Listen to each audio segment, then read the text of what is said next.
Hola amigas y amigos, ¿cómo están? Espero que se encuentren de lo mejor en estos tiempos de pandemia. Mi nombre es Eric Emilio Pérez Valdés y recuerden que pueden seguirnos a través de nuestras diferentes redes sociales como lo es Eric Pérez Valdés o Eric Sade en Facebook, Twitter, Instagram y YouTube. Y como siempre tenemos un gran invitado y un gran brother, mi amigo Gerardo Reguera González, y que pueden seguirlo también en sus redes sociales recuerden esta temporada de That's Life 3. Amigo, ¿cómo estás? Amigo, muy bien, muchas gracias por la invitación. Muy emocionado, ya yo esperaba este momento, como no tienes idea, con un super temazo. Amigo, ¿cuál es el tema? Sistema penitenciario en México y dices que en el mundo. En el mundo, claro que sí, amigo, en Amigo, todos lados. ¿Qué es el sistema penitenciario? Mira, hay muchísimas definiciones del sistema penitenciario, pero para hacerlo de forma más concreta, mecanismos, amigo, mecanismos que se utilizan para regular tanto la situación de las personas privadas de su libertad, medidas de seguridad, esos mecanismos que utiliza el Estado para reincorporar a las personas a la sociedad, lo que conocen por ahí como reinserción social, ¿no? En donde interviene no solamente el Estado, sino también instituciones. Y claro, la norma.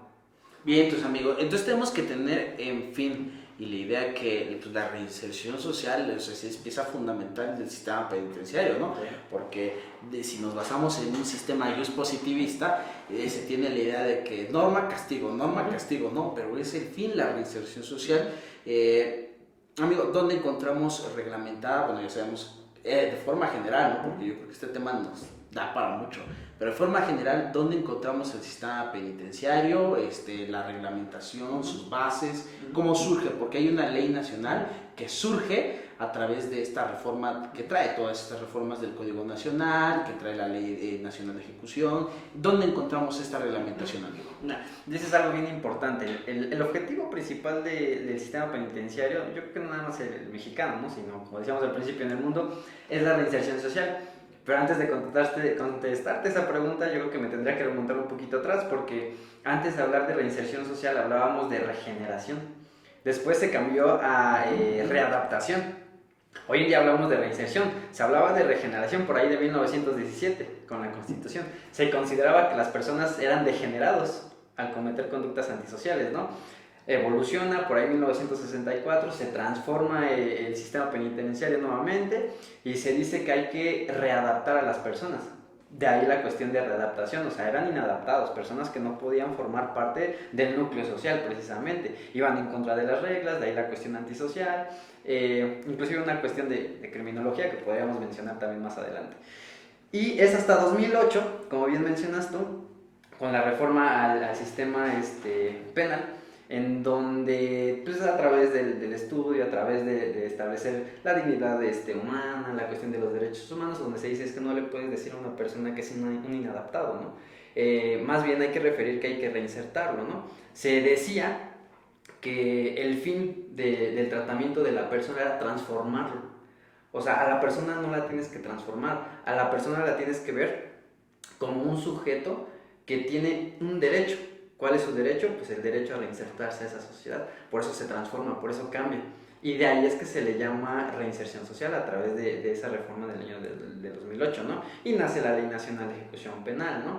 Pero obviamente esta es reguladora de una situación constitucional, ¿no? O sea, el artículo 18 constitucional, el 18 es el eje rector del sistema penitenciario. Ahí se establecen las bases, se establece cómo debe de estar dividido el sistema penitenciario, en dónde debe de estar cada quien, dependiendo del cada cual. Esto es personas en prisión preventiva, hombres, mujeres, y lo más importante, los ejes rectores del sistema penitenciario: la educación, el trabajo, la capacitación para el trabajo, la salud, ¿sí? Y el más importante, el respeto a los derechos humanos. Entonces, si tú te vas al 18 constitucional, vas a encontrar las bases fundamentales del sistema. Y de ahí pues nos desprendemos a la Ley Nacional de Ejecución Penal. Bien, entonces hablamos que tenemos mecanismos para la reinserción social del sujeto que en su momento cometió un delito y que anteriormente, bueno, es que vamos en evolución, amigo. O sea, sí. Esto es progresivo, es un sistema, todo el sistema es progresivo y que va evolucionando y perfeccionándose pues a través del tiempo. Y como bien lo comentabas, ¿no? Veíamos al sujeto activo, al sujeto que cometió un delito en su momento, pues como un ser enfermo, ¿no? Un ser que no puede pertenecer a la sociedad y necesita estar aislado, ¿no? Y por eso se tenía estos centros. Amigo, ahora, ya tenemos el centro de readaptación. Entiendo que incluso tú estás haciendo tu tesis doctoral sobre este punto. ¿Cuál es el fin, lejos de la readaptación? ¿Cómo lo logra el Estado? Porque debemos entender que tienes el mecanismo, tienes la forma utópica o legal de hacerlo, pero ¿cómo funciona? Ya pragmático, ¿no? ¿Cómo es en la realidad? ¿Cómo está funcionando? Porque, híjole, vamos a un centro penitenciario, ¡ay no! Horrible, horrible. Desde que entras, el estafeta pidiéndote tu monedita para traerte a la persona, desde que ya sabes que debes de llevar cambio, te pones en una parte donde quieres hablar con tu pobre cliente, si eres cliente, para comentarle cómo está la situación, y es un tumulto, un ruido inmenso, donde no existe la privacidad, está vigilado por ciertas personas. Digo, ¿cómo funciona entonces el sistema penitenciario? ¿Qué nos establece la ley y cómo se está llevando a la práctica? El sistema penitenciario en México es una utopía. Esa es una realidad. O sea, hablar o pasar del derecho al hecho está bien cañón. O sea, nosotros si vamos a la ley nacional o al 18 constitucional vamos a ver un sistema penitenciario de ensueño. Y tú comentas algo bien real. O sea, tú vas al centro penitenciario y desde ahí, desde que tú entras ya está el estafeta, el mismo interno, pidiéndote que los 5 pesos, los 2 pesos, desde ahí estamos mal, ¿no?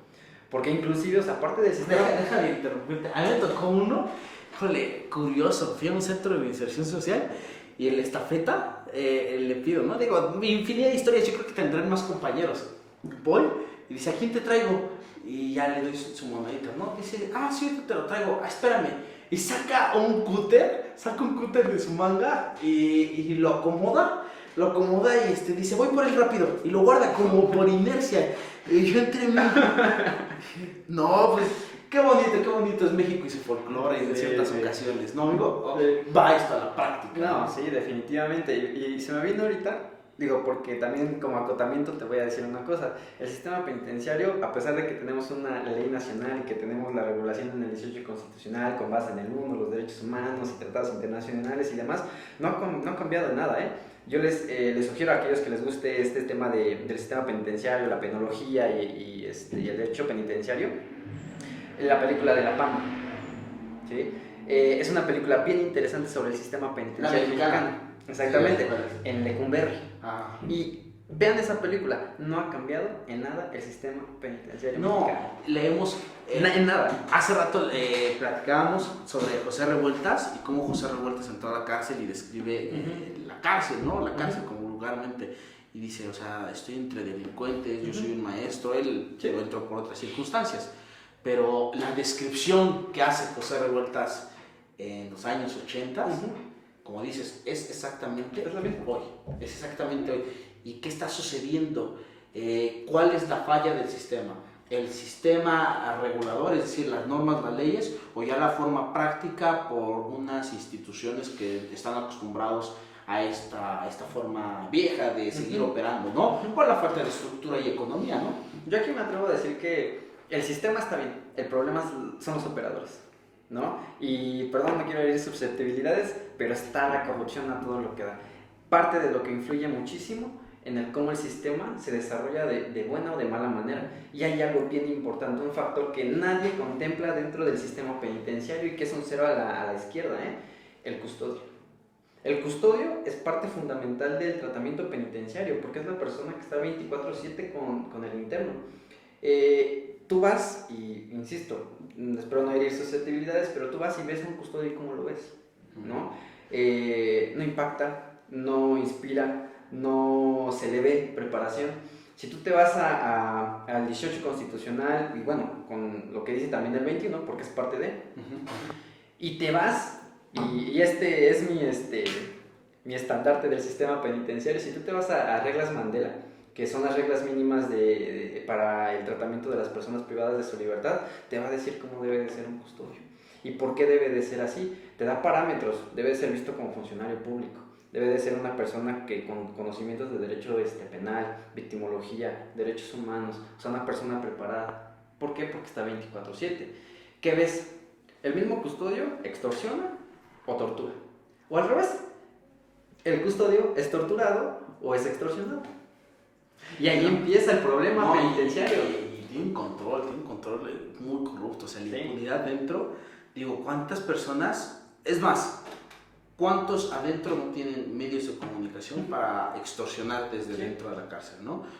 Es impresionante este grado de corrupción y sí tiene razón, o sea, el custodio, y yo pienso que no es alguien que no se quiera ver, es alguien que conviene que esté así para que un sistema de impunidad siga incursionando, ¿no? Entonces, Se corrompa. fíjate, no visualizaba mucho la idea de un custodio hasta estos momentos. Sí, y fíjate, voy a hacer una comparativa, y esto se lo digo a mis alumnos, porque les doy sistemas penitenciarios y tratamiento post-penitenciario, que si me das chance, ahorita platicamos de esa parte, porque hay un después de, o sea, no nada más es el tratamiento en internamiento y listo, ya estás reinsertado a la sociedad y vámonos, ¿no? O sea, debe de haber un seguimiento.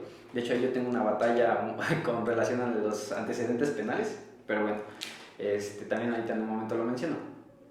Se le ve como un vigilante, se le ve como como si fuera el policía del fraccionamiento, se le ve como el guardia, y no, un custodio no debe de tener esa investidura ni esa figura, o sea, ya lo mencioné, o sea, debe ser una persona visto como un funcionario público como tal, que gane como tal, que sepa las consecuencias, sí, inclusive qué tipo de sanciones pudiera recibir, o sea, que realmente le importe su trabajo.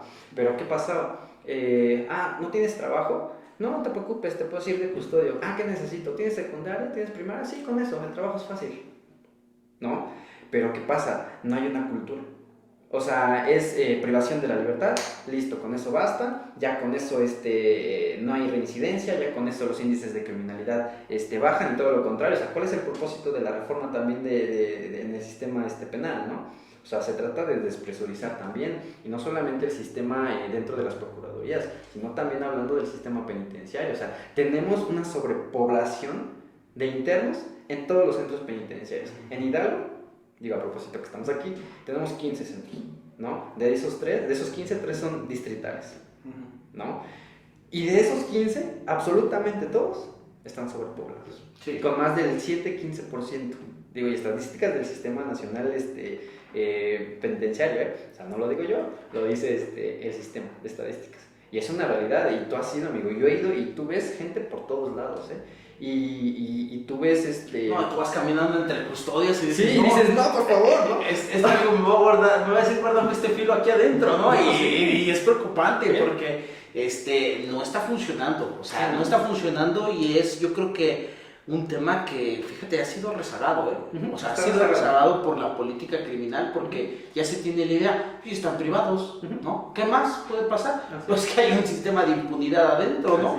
¿Cuántas veces no se tiene el mito de que tienen que pagar el piso, de que tienen que pagar porque no los golpeen? Por no hacer trabajos forzados. Exactamente, por no limpiar, tener una celda digna. Exactamente, y eso quién lo representa, ¿no? O sea, quién tiene que vigilar todo esto, el custodio es una pieza fundamental de este sistema de impunidad, y que está fuertísimo, fuertísimo. Y es intermediario entre los internos y la autoridad penitenciaria. Sí. Porque la autoridad penitenciaria es la que también se deja corromper, porque la autoridad penitenciaria es la que se encarga de administrar todo eso, o sea, que exista. Sí, ¿no? Oye, es que son temas de política que nos podemos centrar, porque sí es cierto, el custodio, perdón, es una pieza en un ajedrez enorme, o sea, él no es ni la pieza fundamental ahí, es nada más alguien que está ahí para mover algo, ¿no? Y es importante entender que está funcionando mal la práctica de lo que establece la ley, ¿no? Y tienes a gente dentro de este sistema de reinserción social que no salen reinsertados para nada, ¿no? Salen castigados, o sea, salen castigados, pero cañón. Y hay resentimiento social, se genera un resentimiento social impresionante por la impunidad también que hay dentro del mismo centro de reinserción social. Porque, o sea, se hace un plan de actividades para cada uno de los internos, ¿no? O sea, para que tú estés reinserto, tienes que hacer esto y esto y esto y esto y esto. Pero ni el propio centro penitenciario te lo proporciona, porque el mismo centro penitenciario te denigra, te discrimina, te etiqueta, ¿sí? Y al final del día tenemos que partir de la base de la dignidad humana, ¿no? Y del respeto a los derechos humanos, y ellos al final del día son personas, ¿no? Y no pierden esa calidad por el hecho de estar privados de su libertad. Entonces, dejan de dignificarlos como seres humanos, como personas, y pasan a verse como cosas, como objetos, ¿no? Sí, sí. Digo, de ahí hablamos de la cuestión de dignidad humana, ¿no? O sea, no eres un medio, tendrás que ser un fin en ti mismo, ¿no? Sí, sí. Para que al final del día te puedas reincorporar, ¿no? Y al final del día esto es parte de un círculo, ¿no? Como de necesidades, ¿no? O sea, ese interno estaba dentro de ese círculo, se rompió una de esas partes del círculo, es ahí donde comete la conducta y ahí es donde entra el tratamiento para reinsertarlo en ese punto, ¿no? ¿Qué fue? Educación, ¿qué fue? Trabajo, familia, ¿no? O sea, ¿en qué parte se vio corrompido para cometer la conducta? De eso se trata el tratamiento penitenciario, pero si ni el mismo sistema lo lleva a cabo, porque la ley nacional lo dice, ¿no? O sea, el tratamiento penitenciario se tiene que basar bajo ciertos lineamientos, ya los mencioné al principio, ¿no? Educación, trabajo, capacitación para el mismo, salud, deporte y el respeto a los derechos humanos. Pero imagínate, insisto, ya has entrado a centros penitenciarios, ¿no? ¿Qué pasa con el de Pachuca? ¿Qué pasa con el de Actopan? El de Actopan es un chorizo. O sea, imagínenlo así como un chorizo. ¿Crees que tienen área para deporte? Y si la tienen, la usan para la capacitación, ¿no? ¿En qué momento van a poder hacerlo? ¿No? O sea, infraestructuralmente es imposible, ¿no? Y el recurso existe, pero ¿a dónde se va ese recurso? Sí, ahí entraríamos del federal, hacia dónde se dirigió y quién lo desvió. Pero bueno, son cuestiones que tal vez ya lo tomaremos en otro momento. Ya sale Pero tenemos al interno insertado, o sea, perdón, ya dentro del centro penitenciario, con falta de infraestructura, con falta de estrategia, con falta de absolutamente todo para poder ayudarlo, ¿no? ¿Qué pasa? Ya tenemos la ley, tenemos el centro que no funciona, lo tenemos ya insertado. ¿Qué métodos tienen ellos para ser reinsertados? ¿No? ¿Qué cumple la ley o qué nos dice la ley que debe suceder con este sujeto que está durante su estadía? La ley es bien clara, e insisto, debes de cumplir con esos ejes rectores, con esos 5 ejes rectores, para tú poder decir que estás reinsertado a la sociedad, ¿no? El Estado, el propio centro penitenciario te apoya, ¿sí? Para que sea así, ¿no? Que te eduques, que trabajes, que te capacites, ¿no? A eso se tiene que abocar la persona para estar reinsertada, pero vuelvo al punto, es una utopía, porque el centro penitenciario lo único que hace es cumplir y basarse en el hecho de que cumplió sus 10, 15 años, listo, afuera, ¿no? Uno menos adentro, y listo, ya estás reinserto por haber cumplido la pena privativa de la libertad. Porque nosotros sabemos que cuando se genera una sentencia, pues la pena no nada más implica la pena privativa de la libertad, ¿no? O sea, hay muchas otras vertientes. Y parte de ello también es el hecho de que se cumplan con los ejes rectores. Si no los cumples, pues te quedas un ratito más hasta que los cumplas. Pero si ya los cumpliste, él dice, sí, ya, vámonos, pum, ¿no? Y ya estás listo, ¿no? O sea, aunque no hayas aprendido nada, aunque no te hayas educado, y listo, o sea, tú ya estás listo, vámonos. Es más, saliste con varios contactillos que te van a hacer generar más ingresos, ¿no? Sí, más internos. Sí, te vas a traer más compas aquí adentro. No, y es que eso es una realidad y digo, a lo mejor no me gusta usar el término, pero muchos lo usan de esa manera. O sea, es la universidad del delito, ¿no? Porque a lo mejor tú entraste por un robo de famélico, ¿no? Pero por el problema de que no hay una adecuada división, una infraestructura adecuada para las personas que cometen una conducta antisocial, ¿qué sucede? El de robo de famélico se fue a meter con el de secuestro, ¿no? Con el de asalto, el de homicidio doloso, ¿no? Y de pronto escuchan al que está extorsionando, ¿y cuánto ganas extorsionando desde aquí? No, pues tanto, brother, ¿no? Caray, pues ¿cómo le haces, no? Y esa situación genera que o aprenda o quiera, una vez saliendo, hacerlo. Entonces reincide, a lo mejor con otro delito, pero vuelve a cometer la conducta, ¿no? Entonces, ¿de qué sirvió tu tratamiento penitenciario? De absolutamente nada, ¿no? Sí. Es lo que te decía, ahí entra un seguimiento post-penitenciario. Bien, pues ahora ya lo entendemos, ¿no? Tenemos a la persona que va a ser privada de su libertad, lo tenemos en el centro de reinserción, tenemos que tener estos fines, estos principios para que pueda ser reinsertado, pero físicamente, materialmente es imposible porque tenemos centros penitenciarios atascados, ¿no? Atascados de personas y pasa, ¿no? Cumplen con su pena, ¿qué pasa después? Porque esto es importante, ¿no? No solo es decirte, sí, ya sabes, no, pero ¿qué hiciste? Nada, absolutamente, no hice nada durante los 6, 7 años que estuve dentro, o 10 o 20, no hice absolutamente nada. ¿Qué pasa después? ¿Qué es lo que debe tener o hacer el Estado? Ellos son liberados. Son liberados, pero, y retomo lo que tú dijiste al principio, está bien abandonado. Está bien abandonado porque a pocos les importa esa persona liberada, ¿sí? La Ley Nacional de Ejecución Penal en su artículo 207, amigo, dice que debe de existir algo llamado unidades de servicio post-penitenciario. Esto es lo que sucede después de que la persona es externada del centro penitenciario. Entonces, ¿qué pasa? Que debe de existir físicamente una institución, ¿sí?, que regule el cómo esta persona se va a seguir tratando. O sea, el tratamiento no termina en el momento en que él toca la calle, sino que estas personas encargadas de cada uno de los ejes rectores que he mencionado en múltiples ocasiones, ya una vez liberado se debe de encargar de ver que efectivamente se reincorpora al trabajo, que de verdad se reincorpora a la familia, que realmente se reincorpora a la parte social de la cual fue desprendido, ¿sí? Pero ¿qué sucede? Materialmente no existen. Hay algunos proyectos piloto en Ciudad de México, en Chihuahua, ¿En Hidalgo? ¿no? En Hidalgo no hay.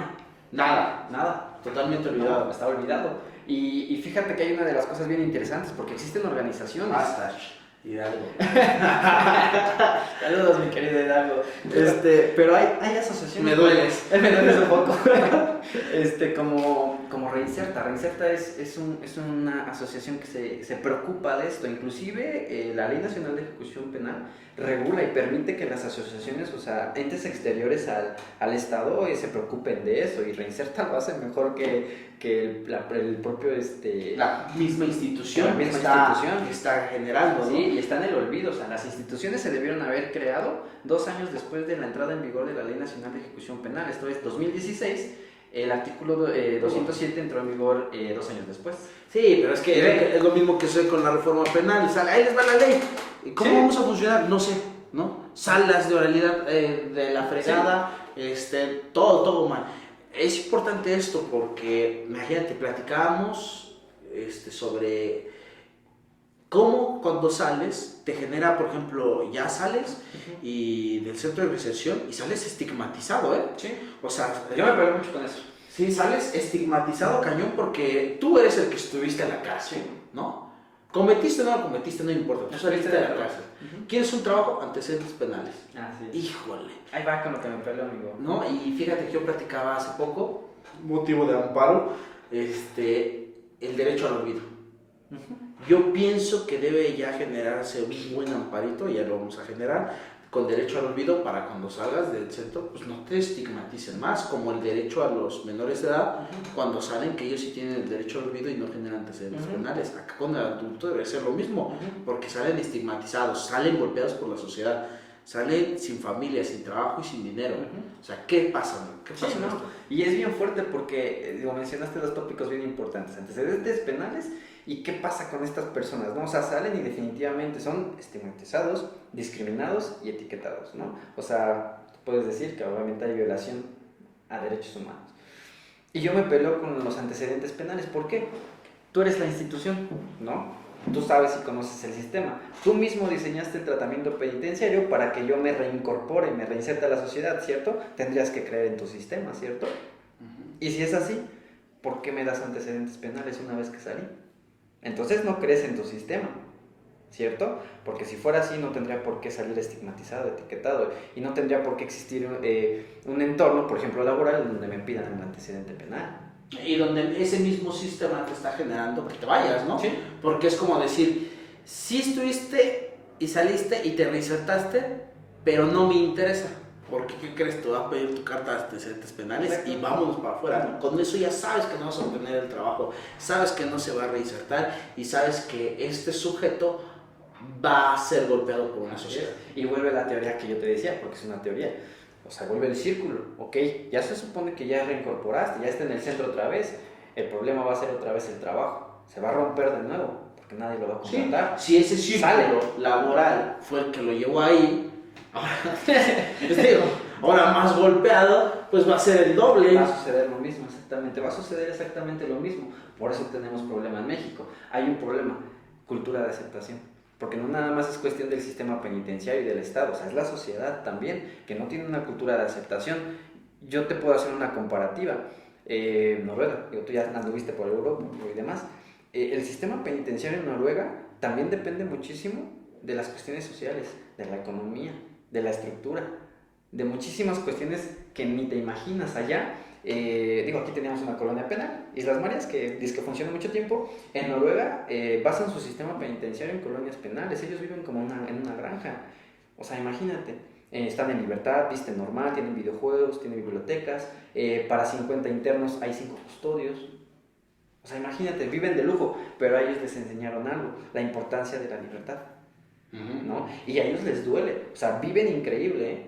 Y trabajan ahí mismo, se ganan lo suyo, pero la libertad para ellos es lo más importante, pero allá la cultura es distinta, ¿no? Sí. Y la cuestión económica, de gobierno y demás, da para que allá sea así. Imagínate, tráete eso acá a México, por eso ya no tenemos Islas María, no funciona.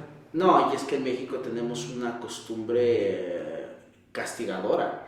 O sea, en México, el derecho en México nos ha enseñado a que se debe castigar, que se debe, y de la peor manera, desde que estás llevando el proceso, ya sabes que ya eres castigado. Ya eres castigado y el sistema te está obligando y te va a castigar de la peor forma que pueda. ¿No? Los fiscales te dan con todo, las autoridades te dan con todo, el juzgador cuando resuelve muchas veces se olvida de este sistema y te castiga, ¿no? Y te vas a un sistema penitenciario donde te van a castigar el doble o el triple y sales y la sociedad te va a castigar, o sea, el pobre sujeto va a vivir en una prisión toda su vida, aunque estés fuera, porque ya estás estigmatizado, no vas a encontrar trabajo, no sales a reinsertar en la sociedad y sin familia y sin nada, ¿no? Entonces, amigo, ya para terminar, porque si ya vamos un buen rato, sistema penitenciario, ¿qué ves mal? ¿Qué ves bien? ¿Hacia dónde va? ¿Y cómo mejorarlo? Yo creo que el sistema penitenciario mexicano, pienso que al menos de derecho está bien establecido. O sea, tanto 18 constitucional como Ley Nacional de Ejecución Penal. No le veo mayor problema. Le veo problema a los operadores, le veo problema a la parte de la custodia, la infraestructura es importantísima, es fundamental.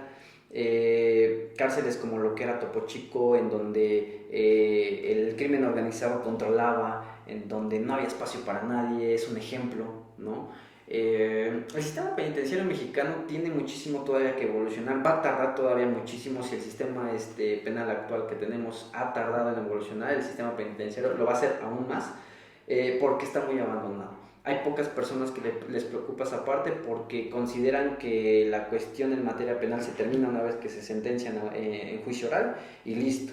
Hay que olvidarse de esta persona y de lo que sigue, ¿sí? Muy pocos se interesan de esa parte. Entonces, falta más estudio, faltan más personas interesadas en el sistema penitenciario. Tiene muchísimo que evolucionar todavía.